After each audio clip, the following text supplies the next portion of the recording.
Hi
everyone, thanks for joining. We're going to give people a few more minutes to get logged in, but then we'll get started.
Okay, hi everyone. We'll go ahead and get started. My name's Becca. I work at UNICEF USA on the advocacy and engagement team, and I'm really excited to be talking to you guys tonight about civic engagement in an election year. It's a really exciting time to be doing advocacy work, even amidst this crazy public health crisis that we're all experiencing in different ways right now. But I'll pass it along to my team to introduce themselves, and then I'll kind of lay out the agenda for the evening. Ryan, do you want to get started? Sure thing. Can you hear me? Great. Hi, everyone. It's nice to see so many familiar names on the line. My name's Ryan Sassy, and I have the pleasure of working on the advocacy and engagement team based out of New York City. I'll pass it over to Fabi now. Hi, everyone. I'm Fabi Goldgaber, and I also work on the advocacy and engagement team based out in New York City, and I'll pass it to Rachel. Hi, everyone. There always seems to be sirens when I am talking to you all. My name is Rachel Wistef. I am with our Office of Public Policy and Advocacy in Washington, D.C., and excited to be here with you tonight. And finally, back to. Thanks, everyone. So tonight we have a lot of exciting topics to cover, but first I just wanted to show you guys some of the different resources we have in this Zoom webinar format. So you'll see at the bottom there's a Q&A if you want to send questions directly to our team to be answered. There's a poll function which will activate about halfway through the webinar, and then there's the chat on the right-hand side, which you guys are free to add comments or thoughts to throughout the webinar, and we'll ask you a few questions throughout for you to give your opinions on in the chat box. We just ask that everyone please be respectful of others when using the chat and help us create a positive environment for this conversation that we're really excited to be having with you all. And we just wanted to flag that if you want to share your comment with the entire group, to make sure it's sent to all panelists and all participants to make sure that everyone gets to see what you have to say. But I'll start by going through our agenda. So we have a ton to cover this evening, all focused on civic engagement in an election year. So we'll start with a little Civics 101, get everyone up to speed on kind of the format of our government and how the voting process works. Then we'll talk about something that's really important to UNICEF, which is youth participation in the political process and how we can incorporate the voices of young people in conversations around politics, particularly in an election year. And that'll feed right into our Vision for Children campaign, which focuses specifically on these presidential candidates and encourages them to engage with young people and present a vision for children. And then finally, we'll end the webinar with a discussion of the resources we've created for you all to make your voices heard by educating yourselves and registering to vote and voting with children in mind. So that's what we have planned, but we wanted to start with a little icebreaker and see kind of where we're at with civic engagement and our understanding of our elected officials. So go ahead and get comfortable with the chat box and let us know. We'll start at the highest level if you can name who the president and vice president are. Easy one, if you can throw it in the chat box, just so you guys can get some practice with it. There we go. Yep, so our president is Donald Trump, and vice president is Mike Pence. We'll go down from there to your senators. Does anyone know who your senators are? Feel free to write their names in the chat box, or your representatives who serve in the House of Representatives. Keep writing them in. And everyone's will be different from everyone across the country. So if you're not recognizing the names in the chat box, that might just be because you're from different places.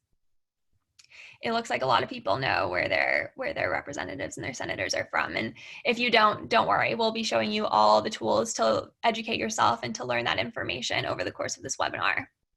So what about on the state level? Your governor, does anyone know the governor of their state?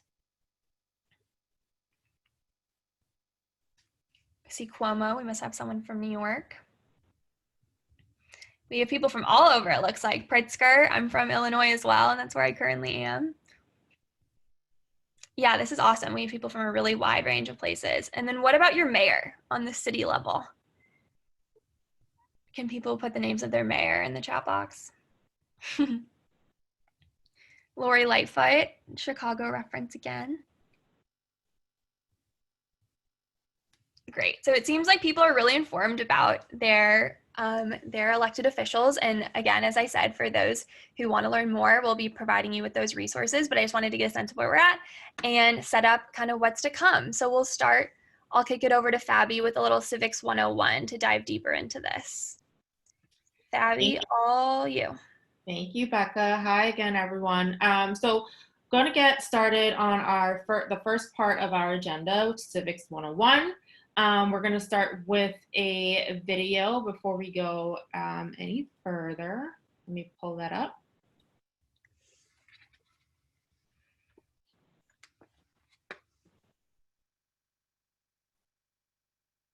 Better citizens. Studying government enables us to participate in an informed way. Anyone can participate, but doing so intelligently, that takes a little effort, and that's why we need to learn about how our government works. Politics is a little different. Politics is a term we use to describe how power is distributed in a government. And in the US, it basically describes the decisions about who holds office and how individuals and groups make those decisions. Following politics is a lot like following sports in that there's a winner and a loser, and people spend a lot of time predicting who will win and analyzing why the winner won and the loser lost. The outcome of an election might affect your life more than the outcome of a sports game, though, unless you're gambling, which might be illegal. Government is really important. Everyone born in America is automatically a citizen, and many people choose to become citizens every year so that they can have a say in the government. The USA is a republic, which means that we elect representatives to govern us, and a democracy, which means that citizens are allowed to participate. This ability to participate is something we take for granted, but we shouldn't. History tells us that citizen participation is the exception rather than the rule, but we're not going to look at history. Who has time? That's what history courses are for with that other guy. So one way people can participate in government is through voting, and many people will tell you that that's pretty much the only way we can participate in government or politics, but they're wrong, and I love pointing out when people are wrong. Let's go to the thought bubble. Sure, when you mark a ballot, you are participating in the political process, but there are so many other things you can do to be an active citizen. You can contact your representatives and tell them what you think about a political issue. People used to do this by writing letters or sending telegrams, but now they tend to call or send email. Although there's nothing like a good old-fashioned angry letter. People can work for campaigns or raise money or give money. They can display yard signs or bumper stickers. They can canvass likely voters, try to convince them to vote, or even drive them to the polls on election day. You participate in politics when you answer a public opinion poll, or when you write a letter to the editor or comment on an online article. You participate in politics when you blog or tumble, or make a YouTube video or tweet. I guess even YouTube comments count.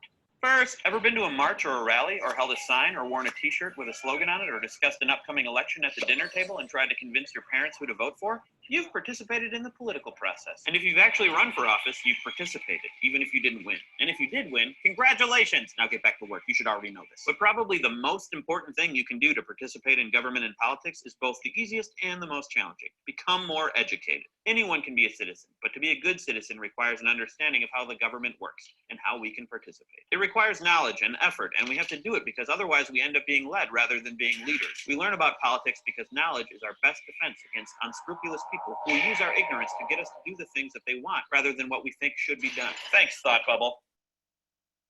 All right. So we'll be sending that video in the chat, but also in the follow-up email. Let's get back to the agenda. And so want to get started on the 3 branches of government. Again, we just want to lay down the foundation, the basics to help understand why it's so important for us to know the role these branches of government play in policy making, and why it's important to learn about them when we go vote and learn about the candidates that we're putting into office. And so let's start with the legislative branch.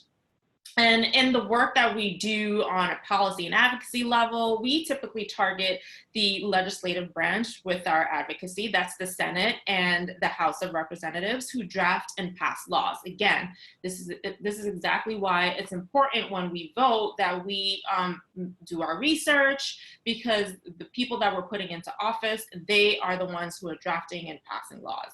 And they also control the power of the purse, aka funding the entire federal government.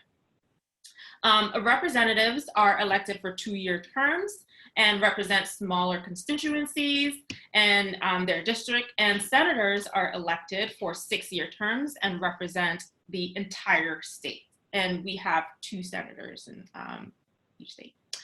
And let's move on to the executive branch. This is the president and his agencies. Once a bill has been passed, it is the president who signs it into law or vetoes it. And it's a critical role in deciding policy that impacts all people in the United States. The president also nominates important roles that decide policy, including those in the judicial branch. And so we'll move towards the judicial branch. That interprets and decides disagreements over the word of the law. Justices are appointed by the executive, so it's not the focus of our advocacy and civic engagement work, although the courts decide critical issues important to UNICEF's missions, such as the fate of DACA recipients in the United States. And so I'll move on to the hierarchy of law. So far, we discussed the process for making laws at the federal level, which is focused in DC. But as you know, state and local governments also have great power decision-making on the issues that impact your day-to-day life. So on the federal level, federal law governs all people in the United States and override policies at lower levels when they conflict. Exclusive powers of the federal government include coining money, regulating interstate and foreign commerce, declaring war, and raising armies, and conducting foreign affairs immigration policies. So many of the policies that we advocate for on the federal level include, for example, Keeping Girls in School Act. That's just an example of what we advocate on the federal level. On the state level, according to the US Constitution, all powers not granted to the federal government are reserved for the state and the people. And you'll see the Illinois state flags on the PowerPoint. Shout out to all my Illinois people on the webinar. Each state government looks similar to the federal government with an executive, legislative, and judicial branch. At the state level, the executive is the governor and the legislative branch is the state legislator. This body passes laws in similar fashion as the federal government, but operates under different rules determined on a state-by-state basis and enumerated in the state constitution. So decision-making power of the states include conducting elections, providing for public health and safety, setting education policies, and many other policies, establishing local governments. For example, on the state level, UNICEF USA has advocated for child marriage in certain states around the country. So that's an example of how we advocate on a state level. Since there is no federal law that decides the legal age of marriage, it is decided on a state-by-state basis. On a local level, you'll see the local flag of Chicago. So shout out to all my Chicago folks on the line. Local governments take many forms, including counties, cities, and towns. The power of these units often derives from the state, meaning that the state grants certain powers to them. They are led by elected mayors, commissioners, city council members, and others. So it's also, although we tend to say, you know, vote for the president and senators and House of Representatives, it's also very important to vote for your governor and your local city council members and your mayors. Municipalities generally take responsibility for parks and recreation services, police and fire departments, housing services, emergency medical services, and public transportation, which we all know it's important, especially in New York. So an example of a city level advocacy that we've done prior is that UNICEF United's supporters was the Welcoming City resolution in Los Angeles, which allowed for refugee resettlement and had to be voted on by the city council. So that's an example of how we've activated on the local level. So that's the background, the foundation of our government, and I'll pass it on to Becca to talk about youth participation. Awesome, thanks, Fabi. So from that discussion of the various levels of government and the various policies that they have control over, it's really clear that children are impacted at every level of government by the policy that's made, but they can't vote and they don't have a say in who's making those decisions or how they're made. And that's something that is a challenge that UNICEF tries to think about how we can creatively tackle and work with you guys across the country to really bring youth voice into the conversation. So while there may not be a pathway for children to have a formal say in the political process, as you saw in the video at the very beginning of the presentation, there's many, many different ways to make your voice heard beyond just voting. And although we'll talk about voting at the end, we'll take a second now to go through some of the ways that we can ensure young people and children can have their needs and priorities met through the political process. So whether you yourself are under or over 18, it's all of our responsibilities to ensure that the perspectives of young people are included in discussions around the 2020 election for, elected officials at every level, whether that be the next president or the next mayor or city councilman. So Fabi, you want to go on to the next slide? So we've listed a few best practices for engaging youth, and this is not an exhaustive list, and you can feel free to add in the chat box if you have any to add, but some tools and some strategies to do this is by asking young people directly about their needs and priorities and opinions and taking those into account when you're making your decisions and as you activate within the political process. You can prioritize the best needs of children in doing that. You can provide equal opportunity for all children, and you can give young people a seat at the table, whether that can be in the political process, whether that be, by inviting youth to give their perspective, or even in your places of work by asking young people how they're impacted by what you do.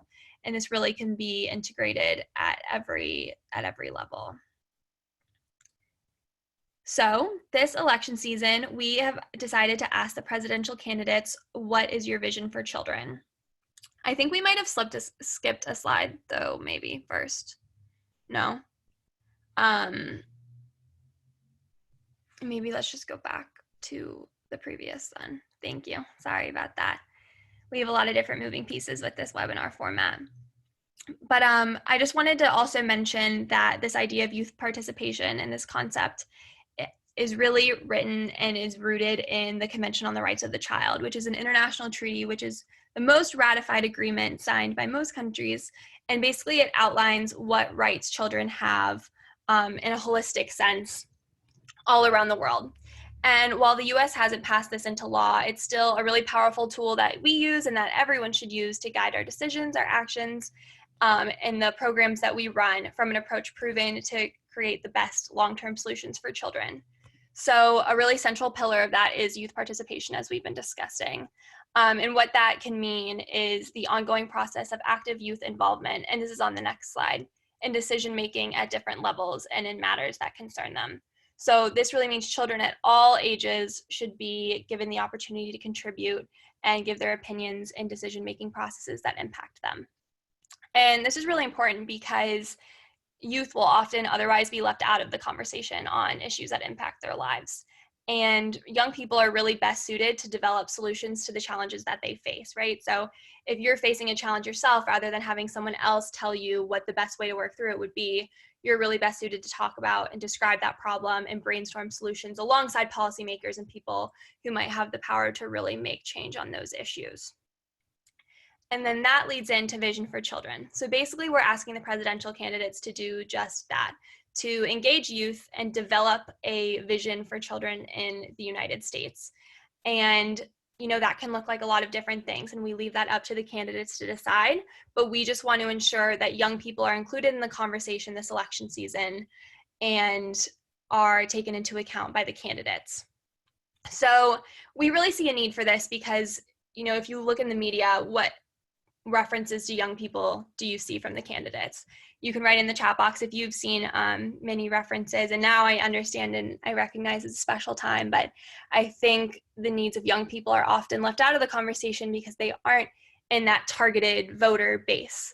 But it's really important to consider their needs, because while they're maybe a quarter of our population now, they're 100% of our future. And so it's really important to take children's needs into account and set them up for success as the next generation of leaders. So we asked a representative sample of young people around the country, ages 8 to 17, alongside the Harris poll, to tell us how they felt about their role in the political process, whether they felt included, what issues they cared about. And before we share the results with you of that poll, we want to ask you the same question so we can do a quick comparison. But without skewing your decisions, I'll launch this poll for you first. So the first question is, do you feel included in the political process in the US? And that should be open for you guys to respond to now.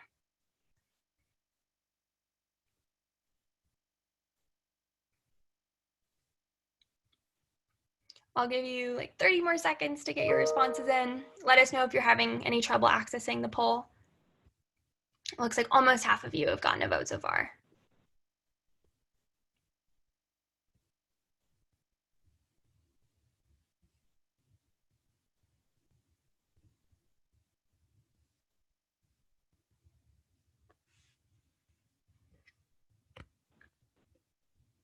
Awesome. So it looks like it's about almost 50-50, with 45% feeling like yes, they're included in the political process, 48% saying no, they don't feel included, and 6% not sure. And that no is rising a little bit up to 51% now. Okay, so now I'll launch the second question. Give me 1 second. Which is question 2. So do you want to be included in the political process? So whether or not you feel like you are right now, do you want to be? Is this something that interests you? Do you want to feel like you have more ways to make your voice heard than you do now? Saying a lot of yeses, 100% yeses so far, of about half of you who have voted. Awesome. Okay, and that's staying steady. So as you can see, despite a lot of feelings that many of us have of not feeling like we have access to the political process, there is this feeling of wanting to be included. And that's really what this webinar is about today, is to give you tools to do that. We want to ask one final question that specifically relates to youth participation. And that is, do you think children and young people could help make America better if lawmakers worked more closely with them? So this kind of gets at, maybe you're not a young person or a child yourself, but do you think that kids should have a role in forming the policies that impact them? And again, we're seeing 100% yeses, which is really great to see and not all too surprising from UNICEF supporters on the line. But we definitely hope that if you take anything from this webinar, it's the value of including young people's voices, particularly in conversations that affect them. And we're seeing a few not sures, so that's totally okay. Hopefully by the end of this webinar, you have learned something, and also feel free to contact and reach out to us if you want to learn more. Great, so I will end it at that. Thank you all for participating in that poll.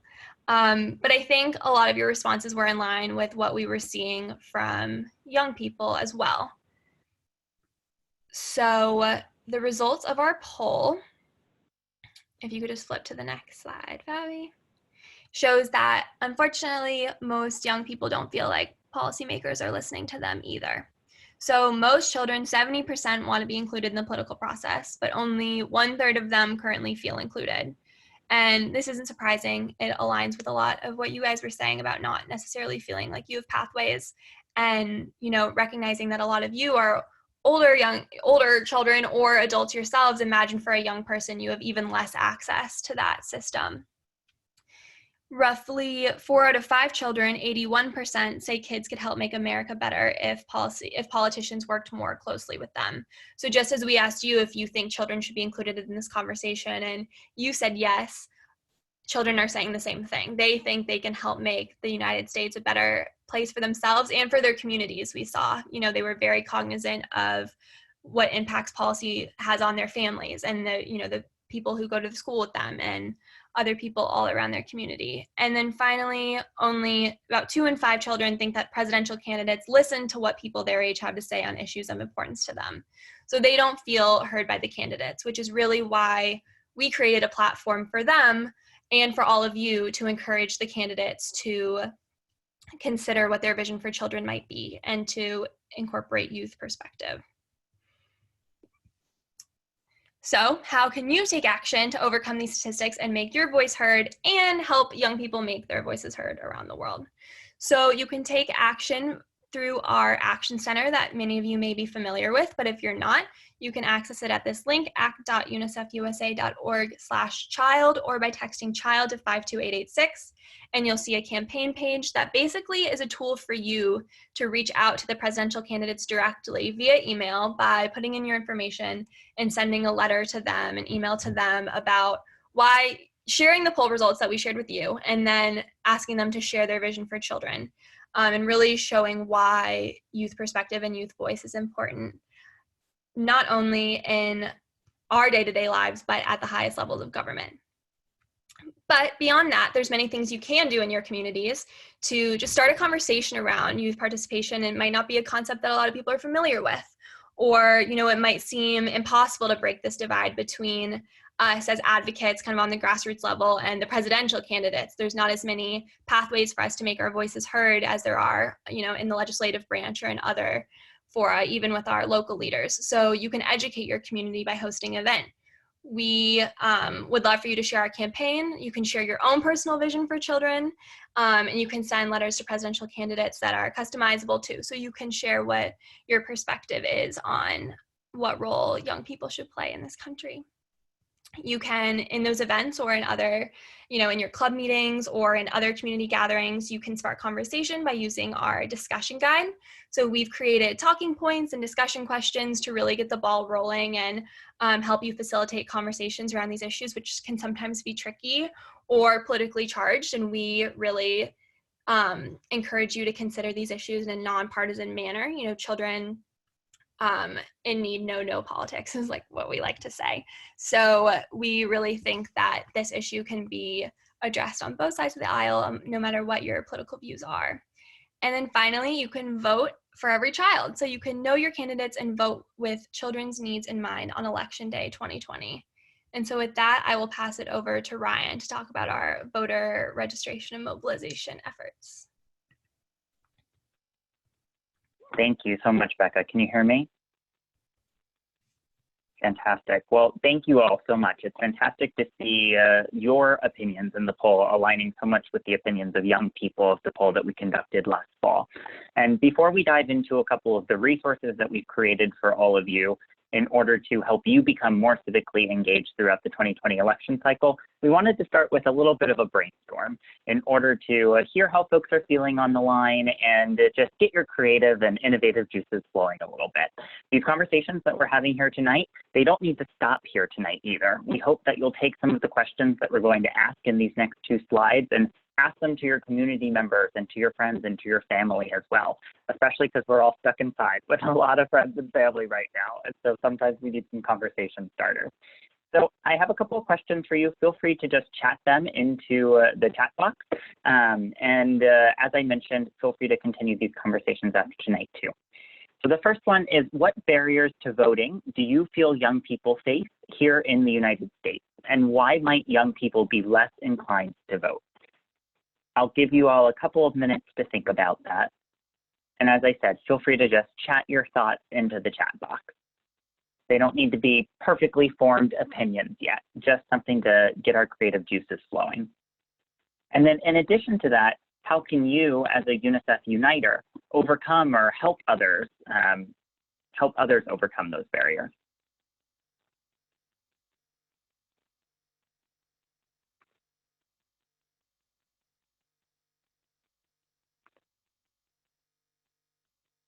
All right, well, I'll get us started by some of the poll results that we just went through, how we learned that a lot of young people feel disempowered and feel like they're not able to make an impact on US political systems, even though they would like to. And so that's one reason why they may feel less inclined to vote. I see a couple of other options in here that most young people do not know how politics work, which is a fantastic answer. It can be really intimidating to come into these kinds of conversations and have someone start at a certain level or throw acronyms at you that may be unfamiliar. And then that can be very off-putting from the very beginning. So that's why we here at UNICEF USA want to offer opportunities like this one tonight in order to provide a bit of a level set across our entire UNICEF Unite community and empower you with the tools that you need to know in order to ensure that you can make your voice heard at the polls and all year round. Another person said they may feel like they just don't have a chance to make an impact. They may also be disillusioned. That's a great point. Here in this country, you're not able to vote until you are 18 years old. So as a result of that, many feel like they don't even have opportunities to make an impact in their community from a civics perspective. Or even when they do get that opportunity at 18 years old, their voice still may not matter as much. Fantastic.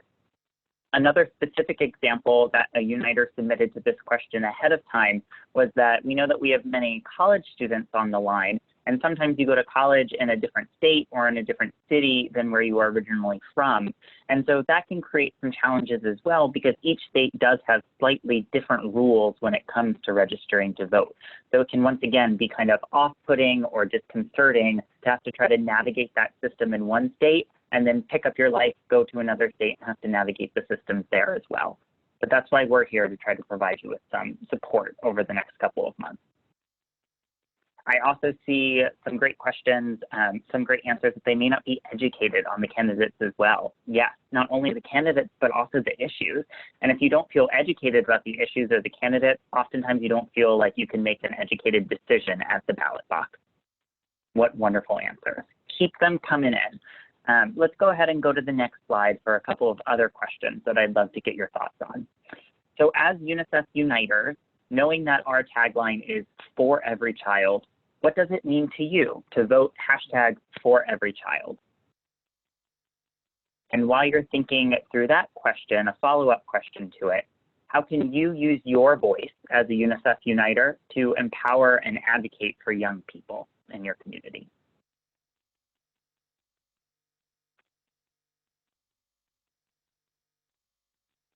And while you're thinking through that, I really want you to focus on that word "every," thinking beyond your personal experience to consider policy issues that may be impacting children outside of your community or outside of your immediate sphere of influence, and how their lives could be improved by candidates through policies on education, on child protection, on early childhood development. We really want our supporters to consider voting in the interest of future generations and not just in the here and now. And I see some fantastic responses coming in about the importance of providing equal opportunities for every child, about being the voice and advocate for children's rights, to empower and advocate for young people for office at every level, and then to continually listen and act on their opinions. I really love the focus on listening there, because that's one of UNICEF and UNICEF USA's core principles with youth empowerment and ensuring that youth voices are a part of decision-making processes, as Becca was getting at before. We need to listen to youth in order to understand what's important to them and in order to be able to adequately represent them when we do go to the ballot box. Fantastic. Keeping children in mind not only for your local area, but candidates who are keeping an eye out for children abroad as well. That's fantastic. So not only thinking about the needs of children in your immediate community, thinking about the needs of children throughout the entire country as well, because of course the needs of children in one area may be slightly different than the needs of children in another area of the country, but also thinking about the needs of children overseas as well. UNICEF is an international humanitarian organization, and we so appreciate that you all wear your global citizen hat when you're making decisions as a UNICEF Uniter. Fantastic. Well, these are all wonderful responses. As I mentioned, these conversations don't have to stop here. We just wanted to get the conversation going, and we hope that you can continue these kinds of discussions with your friends and family in your community. But moving forward, we'd like to shift gears a little bit in order to tell you about some of the resources that we do have available. So the purpose of this slide is to just offer you a bit of what UNICEF and UNICEF USA believes it means to vote for every child. And a lot of the responses are very similar to what you just said in the chat box. So we want to proactively ask children in our community what issues they believe should be priorities for the next president. And that's very much what we're trying to do through our Vision for Children campaign that Becca was talking about before. It's also so important to do your homework, and that was really echoed in the comment box. Someone saying that a lot of young people and Americans in general don't know much about the candidates who are running, about the issues that are on the ballot, well. And so that's why it's really important to plug into organizations that represent the issues that you really care about and who can provide you with credible information about the candidates who are on the ballot. And then also ensuring that young people have the tools to make their voices heard, not only at the ballot box, but also year-round. When decisions are being made at all levels of government, UNICEF USA is there in order to ensure that children and young people are considered in those decisions. And so now you may be wondering, all right, this is fantastic. You provided me with a wealth of information about the status of children and young people's voices here in the United States, and that we need to get them more active and involved in our political processes. But how exactly can I do so? That is a tall order, and we recognize that. Well, that's where our Civic Action Center comes in. If we go to the next slide, you can see that we created this resource that can be accessed at act.unicefusa.org/vote in order to empower you with the tools and resources that you may need in order to make a difference come November, not only in the presidential election that's happening, but in all elections that are happening in November down the entire ticket. The purpose of this resource is for you to be able to check whether you are registered to vote or not. Then, if you are not registered to vote, you can register yourself to vote. And it also includes a lot of helpful resources about the candidates who are running and that will appear on your ballot. And then also things that you may need to know in the lead up to Election Day, such as where do I go to vote? Or if I'm not going to be in town on Election Day, how do I submit what's called an absentee ballot?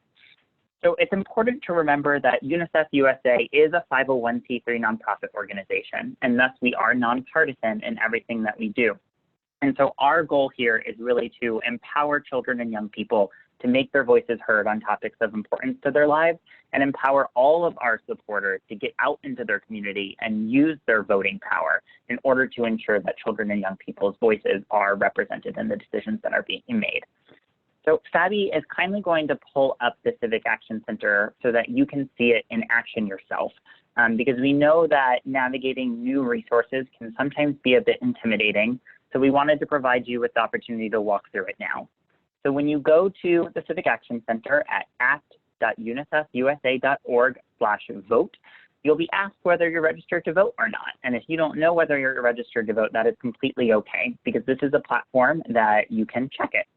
So in this example, that is hypothetical, Fabi went ahead and typed in her address as our New York City UNICEF USA office in Manhattan, where she is not registered to vote because that is not her residence. And so when she fills out this information and clicks that button at the bottom in order to check whether she's registered to vote or not, it's going to tell her that she is not registered to vote. So then you'll see something similar into the next screen that she's going to pull up. And when you find out that you're not registered to vote at 125 Maiden Lane, where our offices are located, you'll have a couple of options. You'll be provided with resources about how to register to vote either online or via paper as well. And you can register to vote immediately on this platform. One of the sub-tabs at the top of the page next to our logo allows you to directly register to vote on this platform. We'd recommend doing so because it consolidates all of that information into a one-stop shop resource for everything you need to know. And then in addition to that, it also provides some helpful links for you for your particular state's voter registration information. So in this case, Fabi put in her address as a New York address. So information from the Board of Elections for New York State pops up and provides you with more information about registering to vote in New York State. But once again, if you are not registered and it shows that you're not registered, you're able to register immediately on the platform. Then in addition to that, it offers you a couple of other options for engagement, such as learning a little bit more about the candidates that may be in your area. So if you click on the next tab, Fabi, you'll see that we're already under the candidate sub-tab of the Civic Action Center. And we currently have the 3 candidates that are running for president, the 2 on the Democratic side and President Trump on the Republican side. And then if you scroll down, as Fabi's doing so right now, you can also see any candidates in your specific area that are running for the US Senate or the US House. And then you can click on that individual as well in order to get a bit more information, which includes things like their Facebook handle, their Twitter handle, educational backgrounds, and email addresses if you do want to reach out to the campaign in order to get more information. Joe Biden went to Syracuse University. And then in addition to that, there's one last tab that I really want to highlight for you, which is the voter information tab. And this is the one that I think is really helpful because I can speak from personal experience that when voter day is coming up in November, sometimes you get so excited thinking about who you're going to vote for or what issues you're going to really take a stance on that you forget to think about where you need to go or when you need to be there by. And so that's why this resource is here for you in case you do find yourself in that tough spot a couple of days leading up to the election day. And so this resource is fantastic because it not only tells you what the dates are of upcoming elections in your specific district, in your neighborhood, but it also allows you to get more information on absentee voting, which is if you are not able to show up to the polls in person on the specific day listed there under upcoming elections, you can ask for an absentee ballot in order to do it remotely. There's also information about early voting on here. There's information about your polling location, and it will actually provide you with a specific map showing where your polling location is. A lot are at local community places like schools and such. So we really hope that you use this as a resource, not only now, but in the coming months leading up to November. And this link is available for anyone in the United States to use.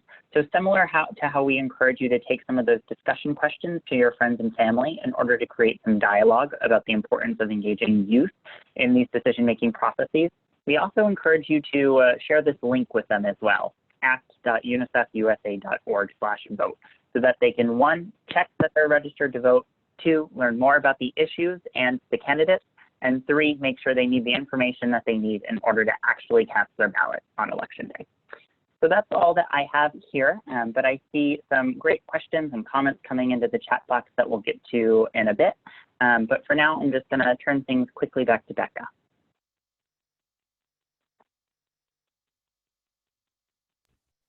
Awesome. Thanks, Ryan, and thanks to all of you for your participation in the chat box. It's really great to see your questions and your thoughts on the issues that Ryan presented. So we'll open it up to you all for questions. Feel free to write in the chat box or in the Q&A, and hopefully answer your questions about anything we've covered today, whether that be the Civics 101, youth participation, our Vision for Children campaign, voting, anything. We'll open it up to you guys. I'll start with a question in the Q&A. So Rachel, I might throw this over to you if you want to answer since you haven't gotten the chance to jump in yet. But Natalia wrote, "This is a time where senators and reps are very busy, but also a time I feel where a lot of positive change for the future can happen. How can we effectively advocate during this time?" So Rachel, I'll throw it over to you. Yeah, that's an excellent question. Are you able to hear me? Perfect. So Natalia, if those of you on the call haven't tuned in or didn't tune in for our webinar last Monday on how to advocate virtually, we'd love for you to email our advocacy@unicefusa.org email account, and we'll send you materials from that webinar. Because we did talk a lot about how we can leverage being inside all day to really take advantage of digital connections to all of our elected officials. And you're right, it is a busy time of year. However, one thing I would say is a lot of government officials are used to having their staff close at hand and have their staff really inform them on the day-to-day, and now they don't have that. So some of them might actually have some free time because everybody is a little bit more separate and priorities are, I would say, disaggregated and disparate in that way. And you just never know how powerful your voice is. If you're not the one speaking up for children, who is? There are a lot of competing issues and priorities right now, and we want to make sure that children's voice, safety, health, security, protection are all being, education are all being emphasized.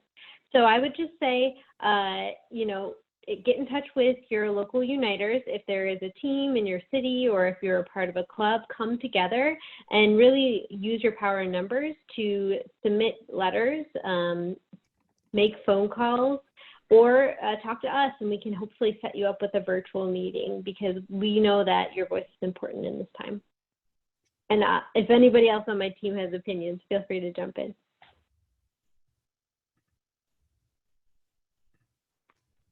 Awesome. I think that was great, Rachel. Awesome. I saw a question a few minutes ago about kind of the age of registering to vote. Someone asked, do we need to be 18?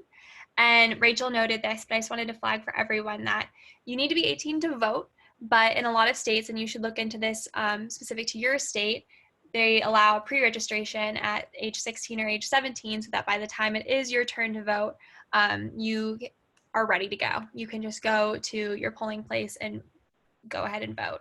One thing to also flag right now with a lot of the primary dates changing is that you can request absentee ballots. You can request to mail your ballot, and in other circumstances, you can request to vote early.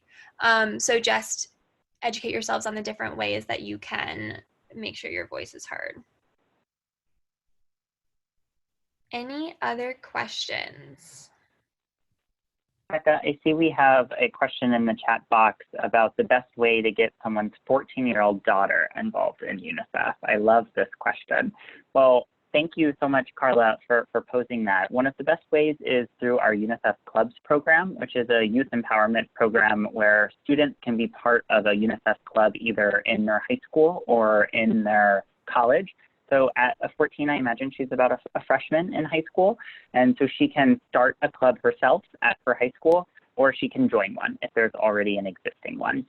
So in order to get a little bit more information about whether there is a club at her high school or a toolkit about how exactly to start one if there's not, you can just email our volunteer program at volunteer@unicefusa.org, and we'll put that in the chat box as well. That's volunteer@unicefusa.org. And I see that someone else asked about putting an email in the chat box, and I think that was in reference to our advocacy inbox. So if there are any advocacy or civic engagement specific questions, you can email our team at advocacy@unicefusa.org.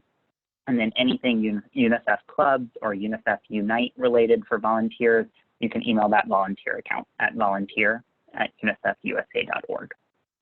Thanks so much for that question, Carla. Awesome. And it looks like there is another question in the Q&A that I will throw over to Fabi. Julia asked, I'm considering running for local office in NYC. Any advice or nuggets of wisdom? I want children's voices to be at the forefront. So Fabi, So that's exciting. Congratulations and wishing you the best of luck.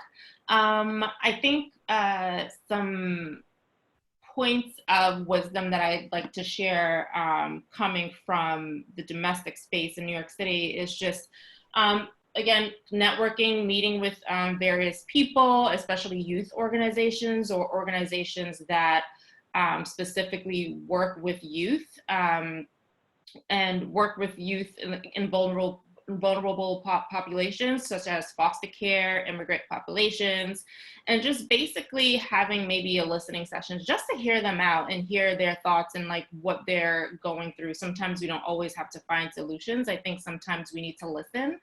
So I think that's also a good way to do that. Another way is we just launched the Child Friendly Cities Initiative, which Ryan can speak to a little bit more, which focuses on child rights and youth participation. So you can check that out on the website to learn more about that. But that's exciting to hear that you're running for office. We need more people like you and representing youth voice. So that's what I have so far, but you can always email us just in case you have any other questions. Thanks so much, Fabi. And I also put it into the chat box because we have a fantastic community of children's rights advocates here on the line right now. So if there's anyone on the line who has advice for Julia about running for office and the best ways to ensure that children's voices are a part of her platform, please feel free to chat it into the chat box. And Julia, if you haven't already done so, I'd recommend you taking a look at the letter that we send to the candidates in that Vision for Children campaign, because many of the questions that we ask them, I would challenge you to ask yourself as well. Congrats again on that decision. Very exciting. And then another question that I see on the line is, as a new club, is there a specific project you recommend getting started with? Well, congratulations on recently starting your club. That's very exciting. And I'd say that the clubs program has a lot of really useful resources, such as a academic calendar that you can find online, that provides more information about what kinds of campaigns we're activating around at which times of year. So once again, if you email the volunteer account at volunteer@unicefusa.org, you can learn a little bit more about that. But for the spring, we have a lot of exciting things in the works. We have Earth Day later this month. Then we look towards Mother's Day and Father's Day in May and in June. There's also World Refugee Day at the end of June, which is an activation point for many of our clubs as well.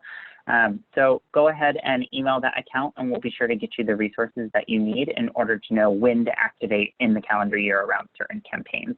Because I'd say that the most successful projects are the ones that are very timely and tied to something that is important happening right now, such as like a holiday or something. Good question.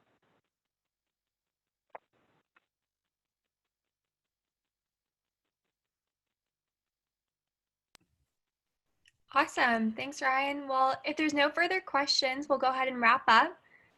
We really appreciate you guys all joining us tonight. And as Ryan mentioned earlier, if you have any questions about advocacy or any of the things that we talked about, you can email us at advocacy@unicefusa.org and we'll be sure to get back to you. And then additional questions about clubs or our volunteer program can go to volunteer@unicefusa.org and we'll be sure to follow up via email with all of that information. But thank you all so much for joining and have a great night.